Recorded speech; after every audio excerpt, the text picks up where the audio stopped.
о мезанӣ, лой мезанӣ, ягон чӣ намешавад. Ҳозир травертина зада истай устуҳош аз Ӯзбекистон, аз Самарқанд. Ака и гарантияш чӣ хеле бад. Дигар нархҳоро гап мезанем дӯстони азиз. Нархи кори устуҳо, нархи травертин аз 10 сол то 15 сол будааст. баъди инами лак задааш 2 слой лак задагиай лой мешавад, чанг мешавад, любой хел шланкати вайкати задангир 100% моишия, супер моишӣ гуфтесай. Полировка кардаги нест. Барои чӣ? Полировка агар ира полировка кунад, чанг мезана, ира бепул меғалтада, часпонданаш бепул.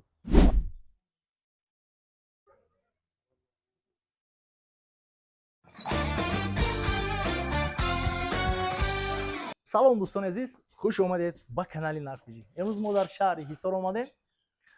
Ҳама вақт мо бетавои техникаву нархноваҳои строи материал бозорҳоро мегаштем, нархошонро мепурсидем, ба шумо нархошонро нишон медодем.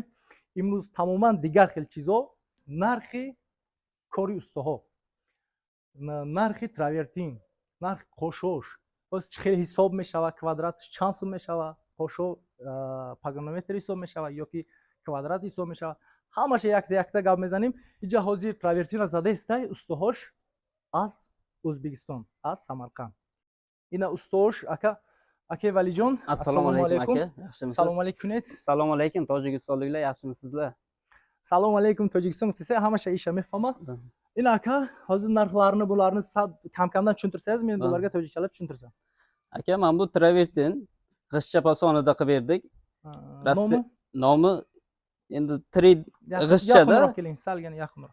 Mokriy g'ishtcha qilinib, arasiga mana bu tankachalar ular oqdan qo'yilib berildi. Uyda egasi shunaqa fason tanladi, o'shanga qarab, hozir katalogga qarab tanlanaveradida, kimga qanday qayerga borish. И фасона клиент ай каталог интихоб кардагиай. Каталогшон ҳастай. Шумода агар номерошон дар рӯи экран аст, заказ кардани бошин ё шумода ягон сурат боша, инами сурата мисол зада метавонед. Ҳамаша ай рӯи сурат чӣ хеле ки каталогшда ҳастай, ҳам хел мезана. Ҳозир ку нархиш чанд сум, нархи неч пул намоляпти? Hozir men shu fasonimizni narxi $11 qilib beryapmiz. Uyda egasi mana bu tayga, pupak taygani olib berdi bizlarga. Bu shu yopishtirish probka, ha? Pufak. Pufakdan tayga yopishtirish ichida bo'lyapti, faqat o'sha $11 ichida. Ha, qo'shilib ketgan faqat. Qo'shilib ketgan, ha. Mana bu derazalar kvadrati chiqib ketmaydi, shu uchun qo'shilib ketyapti bu. Lekin men bu travertin, qolgan travertinga ketadigan mahsulotlar o'zimizdan. Дӯстони азиз, бисёро мепурса, ҳамонро ҳисоб карданда, квадратш ҳисоб карданда треза меброя ё намеброя мега. Аламун савол бисёр меояд. Ҳисоблай канда shunday ichiga qo'shilib ketadimi, qo'shilmaydi, qo'shilib ketadi. Ichiga qo'shiladi, ha. Hamon qo'sh meshida, барои ҳамон qo'sh meshidagi инами qo'sha нархи ҳамон травертин кати ҳисоб карда дурнушда задага. Полна qo'shidagi joy trezara заданда, инами qo'sha задага. Ба фикрам хел tushunjamda. Shunday, ha. Mana и акам ай Самарқанд омадагия, ина мо Ҳисорда иҷози и хонаро полна нишон метем, оз офтоб камак мода ҳалал расондам. Барои ҳамон камакак и ҷои сояда омада сиёмка кардастем. Sizga qanday topshiradi travертин boshlash uchun? Bu uy hozir mana shu uyimiz hozir shkaturka qilinib boshlanadimi? Shkaturkasini ham o'zlari qilasizmi? Yo'q, shkaturka qilingan tayyor uyga keldik bizlar. Shkaturka ustalari qilib bo'lgan ekan. Keyin ustidan gruntovkasini urib, pufaklarini yopishtirib, undan keyin qilib taxladiku, mayda chudalar hamma joyini uстановкасini taxlab olib, undan keyin travertinni boshladik biz. Hozir in akamoda shkaturka shkati sporidagi xona bo shkaturka bosha yo sar mekaday. Avval tagishda gruntovka mezanad, ba'd bolosh ba'di gruntovkadan keyin nima uradi? Gruntovkadan keyin travertinni o'zini urib, 2 slog lak o'tib berdik bu shu fasonga. Ba'di gruntovka travertina zadagi 1 sloy, ba'd 2 sloy lak zadagi ija. Hozir hamma xil tayyor shudagi, ha? Hozir bu rangimiz polirovkaga chiqmaydi. Agar oq bo'lganda polirovka qilib bersak bo'lardi. Biz polirovkadan ham ebroymaga, agar safed meshi, polirovka meshidmiga. Bari hamon i rangda polirovka namizabida. Aka, i garantiya chiqlaybat. Aka, garantiyaga 10 yil, 15 yilgacha garantiyasi bor buni. 10-15 yilgacha garantiyasi bor. Hozir suv bilan yuvib olaversa ham bo'ladi. Bu bu moyishni Ha, travertin. moshina. Ha, 2 slog lak o'tilgandan keyin bemalol suv, bu hamma narsa layqa sepib qilinsa ham layqani yuvib olaversa bo'ladi. Ana garantiyash az 10 sol, to 15 sol budas. Badi inami lakzadash, dus sloy lakzadaga loy meshava, chang meshava, любой xil shlankati vaykati zadangir 100% moyishga super moyish guftesa. 100% moyishga meshuen, mera sobun qatyam shun meshuen tozza meshava do'stoni aziz. Chand namud fasonosh hasta aka shmoda. Katoligimizda 20-30 xil katolik bor. Mhm. Uyda egasi xohlagan katolikni tanlaydi, o'shanga qarab biz narxini, hisob kitobini hammasini borib kelishamiz. O'shanday xohlagan, misol karta mero qilingan ularni misol xohlasa o'sha yerdan, xohlasa gulxoy devol sepib berishimiz mumkin. Keyin men bu rombek qilinyapti ko'p joyda. Hammasidan qilinaveradi. Maqsad o'zi hamma shay himoyalangan nagam mezaning. Fasonosh bisyor aydi do'stoni aziz. Intixob mekining xitton.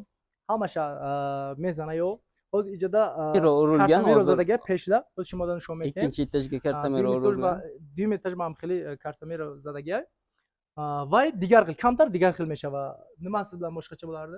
U 2 slog kafil, 1 slog gruntovka o'tiladi, ustidan 1 slog travertin tortilib, undan keyin yana travertin bilan kartameron uzun uriladi. 3 slog tortiladi yerga. 3 slogdan keyin 2 slog laki bo'ladi kartameron. Uja kartamerosh guftagish kamakak digar xil meshda. Avval am gruntovka mezana. Hamma shay yak, maqsadish yak. Travertin mezana u duyum sloykati travertin kati hamon shakli gulusha mebrura ba fikrim. Tushuncham bo'yicha. Hozir men shimodan nishon metim. Mana 2 slog, 3 slog o'tyapti. Mana bu kartamero. Men buni ponni polirovka qilsa ham bo'ladi.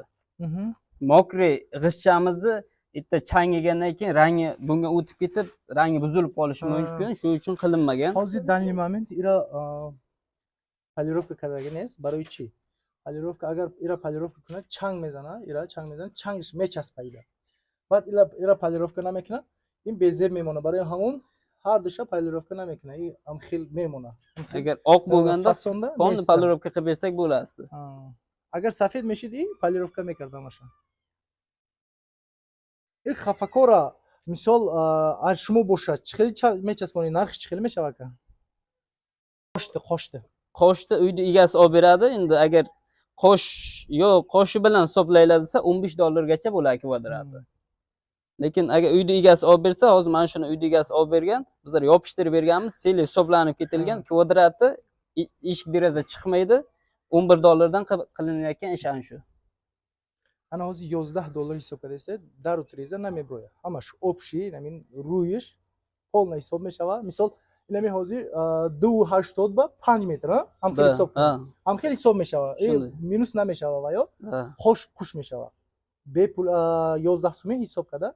Hamma shu mezana. Agar ne adil qo'shish zadan dar ko'r bo'lsa digar joyda va yoda qo'shish 3 kvadrat 3 hisob mekna $15 qo'shish mezana. Ina do'stlaringiz ira guftem durnushda qush meshava gufta $11. Ana yosham qush meshava. Ina biz so'yib shmeh xalan miyoran yo chaspondanish. Ammo xilgirem bepul meqaltada chaspondanish bepul. Ama kvadratishda hisob qilishda merava. Ina rimski qo'labda bundagi buda yo bacho. Просто kvadrat hisobkada hamron travertin hisob kvadrat hisob meshava. $11 hisob meshava. Bu ham o'sha kvadrat, o'sha $11 dan bunga ham sepib o'sha ichida kvadratni o'lchab chiqib ketamiz buni ham. Чизи ҳазамон травертина задан уже ҳамин $11 квадрат ҳисоб мешавад. Ин мисол стойкаш аст, вайшаш, ҳамаш ҳамон квадрат $11 ғалтида иҷада. Ина дӯстони азиз, кори усто уже имрӯз ина заборош садат будкадага камак ҷояш монда пага мерава Ӯзбекистон. Фақат ё фасадша договор кадага кафелша. Шумо кафелу чи намезанӣ на? Kafel bo'lsa ham tersak bo'ladi agar gaplashamiz. Kafillarni ham narx-navomiz kelishsa, sokilish. Sokil ishini ham qilib beramiz agar narx-navosi kelishib, bizlarda ustalar ana bu yerda usta yo'q bo'lsa, navoda topib olib kelsak bo'ladi. Bat narxi sokilda narx qanday bo'lib hisoblanadi? Sokilda travertin bo'lsa, travertin narxi hisoblanadi. Shunday Ha, sokilni narxi agar travertin bo'lsa, o'sha bir xil narxda hisoblanadi. Lekin sokil agar kafel teriladigan bo'lsa, kafilni uyni egasi olib beradi. Kafel u alohida narx, boshqa narx endi kelishilgan holda teriladi. Agar po'yinish travertin bo'lsa, misol, tumbovi bor rangi, shakli digar svetkada sokilishaman safed yoki digar shokoladniy svet zadani bo'lsa-ham, ammo $11 hisob meshava. Agar kafel zadani bo'lsa-ham, kafelo договор kati hisob kada mezana. In заборыш и полный бучдagi nes fasadni korosh buchdagi ina o'zi dedin chan chizora nishon dodin. Shimo necha kun ishlagansizlar bu yerda? Aka, bu yerda 25 kun ish bo'ldi. Necha kvadratlik yer? 750-800 kvadrat chiqyapti. 4 tabala ichida 25 kun ishladik. 25 roz kor kadagamjada, ya mohda ham narasida. 750-800 kvadrat buldasiz. Kvadrat 11 мing xitni hisob mekinib.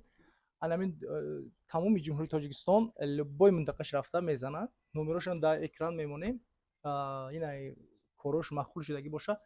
Zang zaned ma'lumoti purrara xudshon bo zaboni o'zbeki yoki rusi shimoda javob meta. Ina do'stoni aziz, ҳамаша гап задем, ҳаракат кардем, савол чизи омад. Мо и қана мефаҳмем корора. Дӯстони азиз, агар маълумот дар кор бошад, дар экран номерошон ҳастай.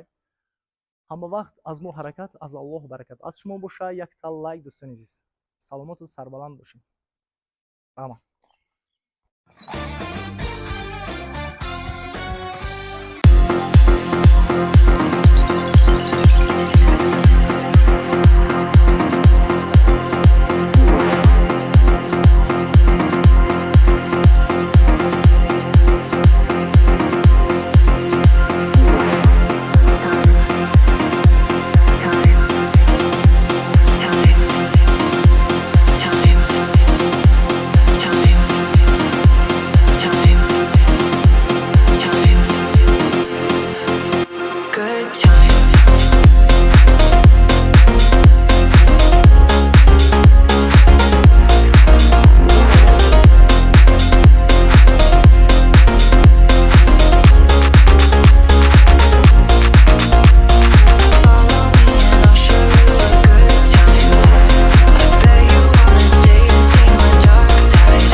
دوستانی عزیز، در کانال مهمون باشی حتما زنگولش قطعی обуна шавиду یا лайк قطعی دستگیری کنید. نرخو یگون چی در کور باشه با کامنتری نویسید. همه وقت از ما حرکت، از الله برکت.